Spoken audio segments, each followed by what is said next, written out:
Did you hear? Donald Trump claimed to still have power after leaving office. While you were interviewing him at Trump Tower, he told you he needed to go upstairs to deal with Afghanistan? On my 17, you're watching a movie, Devo crowd, you got to hear this story. So there's this guy named Ramoon Sididou. He's the co-editor-in-chief for Variety, and he's writing a book called The Apprentice in Wonderland, and he sat down with Donald Trump multiple times to help write this book. Right now, the media is having a field day with this, talking about how Donald Trump has cognitive issues. Yawn, another smear attempt, nobody cares. But what we do care about is this guy was on CNN talking about his sit down with Donald Trump and how there was a moment where they were sitting down where he had to stop the interview because he had to go take care of Afghanistan.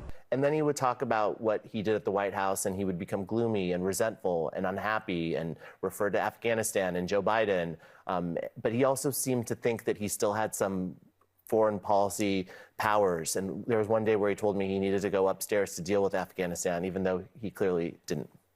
He told you that while you were interviewing him at Trump Tower, he told you he needed to go upstairs to deal with Afghanistan? With the, quote, the Afghanistan is how he referred to it. I mean, it's a remarkable experience. It's a remarkable book.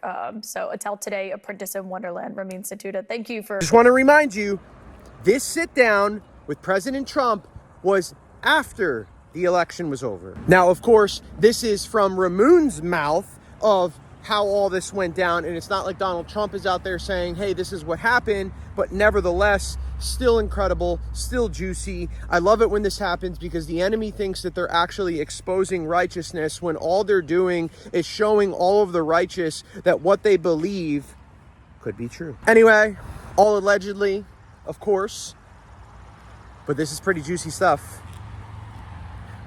God bless you and have a good day.